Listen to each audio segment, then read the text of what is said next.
आज हम लोग पढ़ेंगे द्विघात समीकरण। क्या पढ़ेंगे? द्विघात समीकरण। अध्याय 4 में वर्ग 10 का है, प्रश्नावली 4.1 पाठ है। चैप्टर का नाम है द्विघात समीकरण।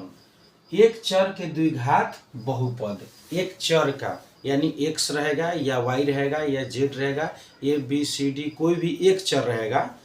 चर राशि किसे कहते हैं? जिसका मान हमेशा बदलते रहता है उसे चर राशि कहते हैं। और अचर राशि किसे कहते हैं? जिसका मान नहीं बदलता है। तो अचर राशि होता है गिनती संख्या 1 2 3 4 5 6 7 8 9 10 11, ठीक है।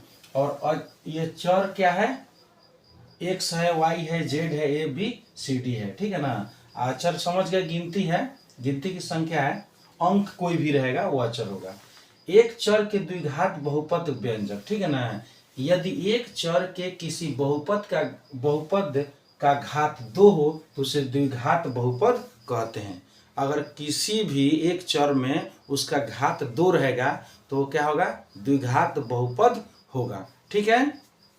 जैसे 7x² - 9x + 2, इसका घात कितना है? 2 है, तो द्विघात बहुपद है। कि 1 2 3 पद है तो बहुपद हो गया। ये देखिए, यहाँ x है, यहाँ y है, तो y² - 2y, तो इसका पावर कितना है? 2 है। घात कितना है? 2 है, तो ये द्विघात है। यह 5 है, अचर पद है, -3z है और 4z² है, तो z² है यानी घात कितना है? 2 है, तो 2 है तो वह क्या है? द्विघात है। अगर ये अचर इधर भी रहेगा तो कोई बात नहीं है, सिर्फ घात देखना है, उसका पावर देखना कितना है। 2 रहेगा तो द्विघात बहुपद हो गया, ठीक है ना। आगे देखिए, द्विघात समीकरण। यदि a b c वास्तविक संख्या हो तथा a ≠ बराबर 0, यानी a 0 के बराबर नहीं हो, वास्तविक संख्या हो a b c वास्तविक संख्या हो तथा a ≠ बराबर 0, तो ax² + bx + c बराबर 0 के रूप का कोई भी समीकरण द्विघात समीकरण कहलाता है, ठीक है ना। द्विघात यह समीकरण हो गया आपका, ठीक है ना। अतः यहाँ देखिए, क्लियर यहाँ कर दिए हैं। अतः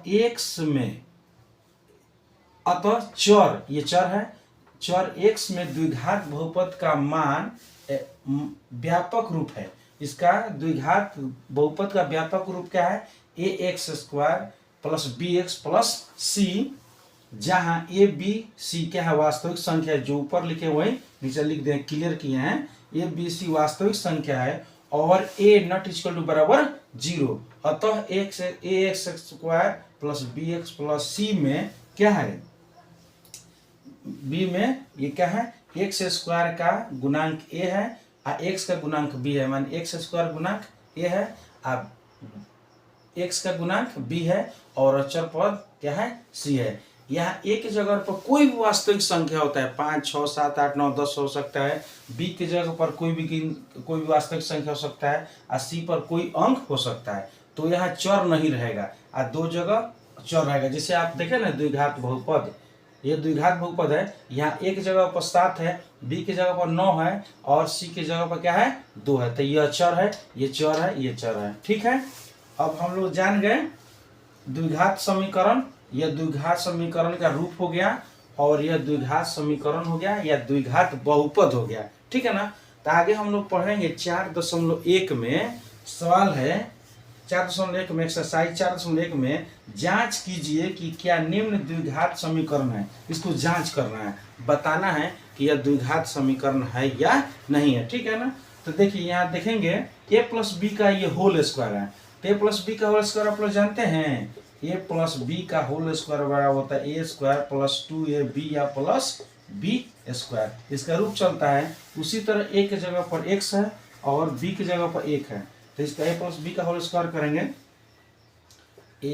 ax² + 2x × 1 +1 का होल स्क्वायर बराबर, अब देखिए ये गुना है इसमें, तो 2x माइनस कितना हो जाएगा? 2 3 6 हो जाएगा, ठीक है ना।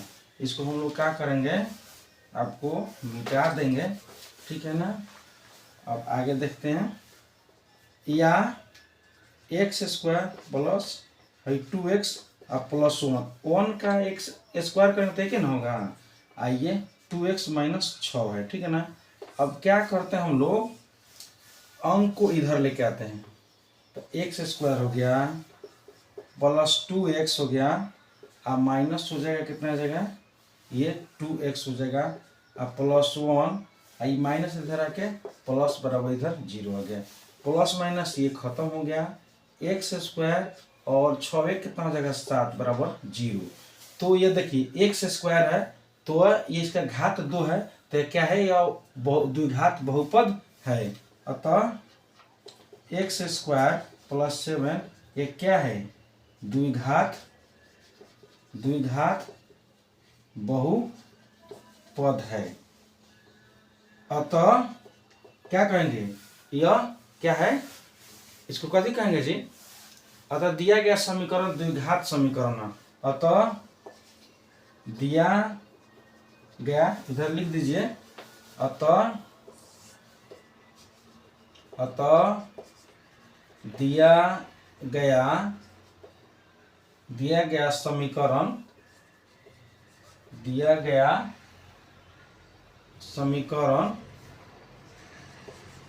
द्विघात समीकरण है। ठीक है ना। इस तरह आप लोग पूरा सवाल आप लोग बना सकते हैं। दूसरा सवाल है ठीक है ना, इसमें दूसरा सवाल हम लोग देंगे आप लोग बनाइए, अगले वीडियो में हम बना के बताएंगे। सवाल है आपका ये 10वां का है।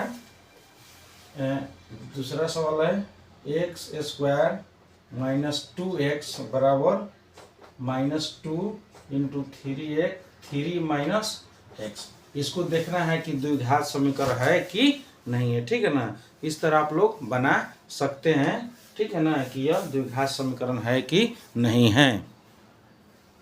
ठीक है उतार लीजिए, ये पहले उतार लीजिएगा। ठीक है ना, इस समझना जरूरी है।